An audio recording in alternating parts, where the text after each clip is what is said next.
प्यारे दर्शकों, नमस्कार। आपका स्वागत है। आज हम बात करेंगे निमोनिया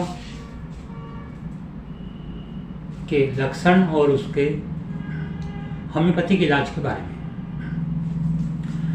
प्यारे दर्शकों, निमोनिया एक इन्फेक्शन है जो फेफड़े की रोम कूपिकाओं यानी एल्वुलाई को प्रभावित करता है।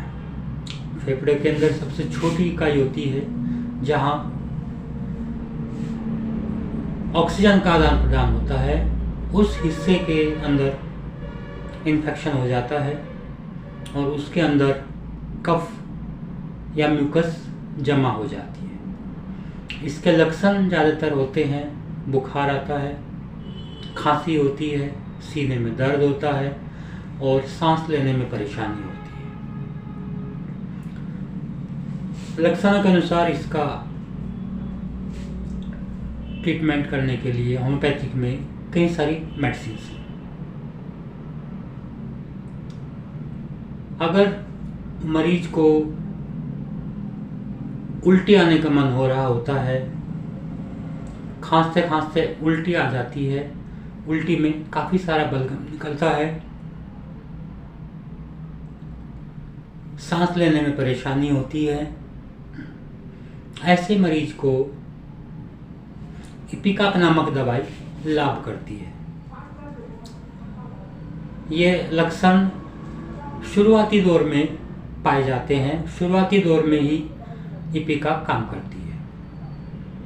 अगर आगे एडवांस स्टेज हो जाती है तो इपिकाप काम नहीं करेगी। अगर सूखी खांसी बार बार आ रही हो, बलगम अंदर सूख गया है, सांस लेने में परेशानी, छोटी छोटी सांस मरीज लेता है और खांसी के दौरान छाती के अंदर सुई चुभने की तरह दर्द होता है। यह दर्द थोड़ा भी चलने से बढ़ जाता है, इसलिए मरीज आराम से लेटा रहना पसंद करता है। उस अवस्था में ब्रानिया नामक दवाई लाभदायक होती है। स्टेज एडवांस हो चुकी है और दाहिने फेफड़े में ज़्यादा असर बीमारी का है। सांस छोटी छोटी और जल्दी जल्दी लेता है, सांस लेने में परेशानी होती है और छाती में सुई चुभने की तरह का दर्द होता है और वह दर्द छाती के पीछे वाली हड्डी के नीचे के भाग में भी आता है। तो उस अवस्था में चैलिडोनियम नामक दवाई लाभदायक होती है। अगर मरीज को कमरे के अंदर गर्मी से, गर्म मौसम से दिक्कत बढ़ती है, ठंडक पसंद कर रहा है, बलगम के अंदर खून के धब्बे होते हैं या पस मिली हुई होती है, मरीज एडवांस स्टेज ऑफ निमोनिया में एंटर कर चुका है। निमोनिया के साथ साथ फेफड़ों की झिल्ली, जिसे प्लूरा कहते हैं, उसके अंदर भी फ्लूइड भर चुका है। उस अवस्था में आयोडियम नामक दवाई दी जाती है। मरीज को बाईं तरफ लेटने से दिक्कत बढ़ती है। कुछ भी खाने के बाद मुंह में खट्टापन आ जाता है, बलगम के अंदर खून के धब्बे होते हैं, सांस लेने में परेशानी, खांसने के दौरान गले में और छाती में दर्द होता है। कोई भी तेज खुशबू, परफ्यूम अगर मरीज के संपर्क में आता है तो इसको खांसी बढ़ जाती है। ठंडा पानी पीने की इसको इच्छा होती है। बलगम इसका खून मिला हुआ या ईंट के रंग का लाल रंग का बलगम होता है। ऐसी अवस्था में फास्फोरस नामक दवाई दी जाती है। अगर खांसी, बहुत खांसने के बाद बलगम आता है जो साबूदाने की तरह का होता है और हरे रंग का होता है, पसीना मरीज को बहुत आता है, सांस लेने में दिक्कत होती है, और रीढ़ की हड्डी के निचले भाग में अगर दर्द हो रहा है तो काली आयोड नामक दवाई लाभदायक होती है। मरीज की दिक्कतें सोने के बाद बढ़ जाती हैं। मरीज अपनी छाती और गले के ऊपर कोई भी कपड़ा या दबाव बर्दाश्त नहीं कर पाता है। छाती को भी वो शर्ट के बटन खोलना पसंद करता है, गले में कोई स्कार्फ भी वो बर्दाश्त नहीं कर सकता है। बहुत ज़्यादा बातूनी मरीज है, शक करता है, बहुत ज़्यादा बोलता रहता है। रात में सोने के बाद या जब वो नींद से जगता है तो उसकी दिक्कतें बढ़ जाती हैं। तो ऐसे केस में लेकसिस नामक दवाई दी जाती है। मरीज को निमोनिया की एडवांस स्टेज है, साथ में उसको हाजमे की परेशानी है, उसका हाजमा खराब है, पेट फूल जाता है, पेट में गैस भरी रहती है। इसकी समस्या शाम 4 बजे से 8 बजे तक बढ़ती है। मरीज गर्म चीज़ खाना पसंद करता है, चाय खाना भी उसको गरम गरम चाहिए। बहुत ज़्यादा सांस फूल रहा होता है, उसका बलगम गाढ़ा और भूरे रंग का आता है, उसमें खून मिलावा भी हो सकता है और बलगम का स्वाद नमकीन होता है। तो ऐसे केस में लाइकोपोडियम नामक दवाई कारगर होती है। मरीज को निमोनिया के लक्षणों के साथ में कोई स्किन डिजीज, त्वचा पर दाने या दाद या पित्त की समस्या अगर उसको है, बैठने से इसकी समस्या बढ़ जाती है, सांस लेने में दिक्कत इसको ज़्यादा बैठने से होती है। और अगर ये अपने हाथों को फैलाकर आराम से पीठ के बल लेटा होता है तो इसको आराम रहता है। ठंड ज़्यादा महसूस रहती है, गर्मी पसंद करता है। ऐसे मरीज को सोरानम नामक दवाई दी जाती है।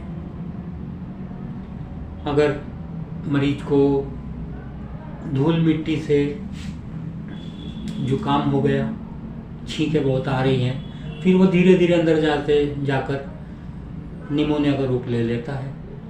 इसकी खांसी रात में सोने के बाद बढ़ जाती है, कुछ देर सोने के बाद वो जग जाता है और उसको खांसी के अटैक आते हैं। तो ऐसे केस में आरेलिया रेसिमोसा नामक दवाई लाभदायक होती है।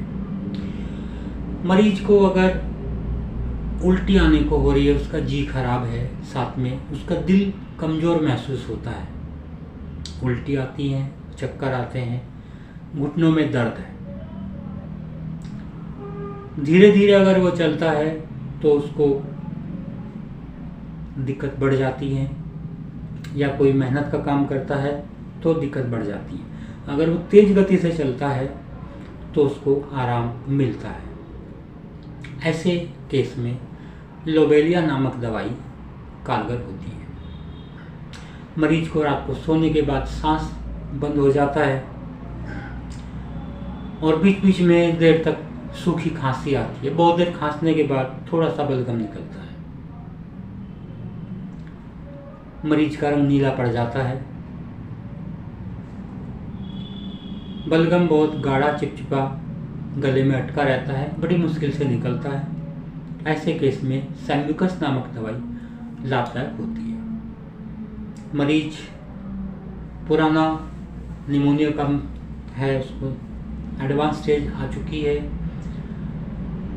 सांस बहुत मुश्किल से आ रही होती है, छाती में जलन, पूरे शरीर में गर्मी महसूस होती है, वो खुली हवा की इच्छा करता है, खिड़की दरवाजे खोल लेना पसंद करता है, कुछ भी खाते ही पेट फूल जाता है, बहुत ज़्यादा कमजोरी, बहुत ज़्यादा थकान इसको होती है।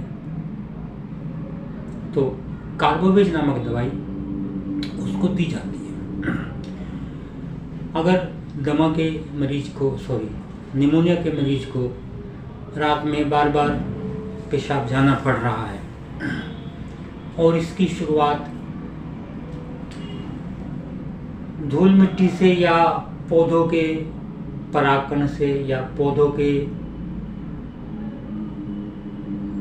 जो छोटे छोटे कण होते हैं, जब वो अंदर जाते हैं उसके बाद खांसी शुरू होती है, फिर धीरे धीरे वो निमोनिया का रूप ले लेता है। खून मिला हुआ बलगम इसको आता है, तो ऐसे मरीज को सोलिडागो नामक दवाई लाभदायक होती है। सांस लेने में दिक्कत, खांसी, छाती में दर्द के साथ में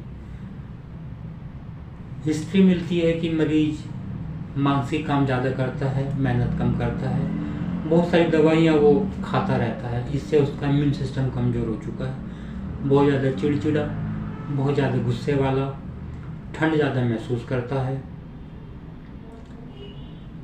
और कब्ज की इसको स्थिति मिलती है, पेट इसका साफ नहीं होता है,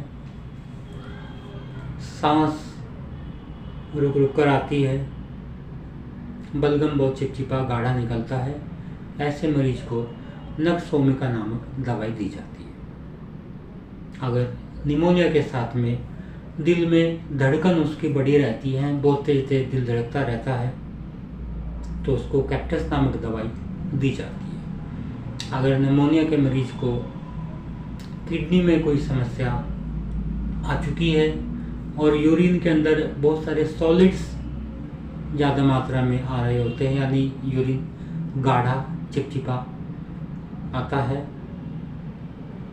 तो नाइट्रिकम नामक दवाई कारगर होती है। तो मित्रों, होम्योपैथी में हम लोग जिस समस्या के लिए मरीज आया है उसके लक्षण तो देखते ही हैं, लेकिन इसके साथ में और देखते हैं कि कुछ खास सिम्टम या और दूसरे लक्षण क्या हैं। तो इस तरह से हम लोग मेडिसिन को सेलेक्ट करते हैं और इस तरह से मेडिसिन सेलेक्ट की जाती है तो वो बहुत अच्छे रिजल्ट अपने वो दिखाती है। तो आज के लिए इतना ही, हम फिर मिलेंगे किसी और समस्या के समाधान के साथ में। नमस्कार, आपका दिन शुभ हो।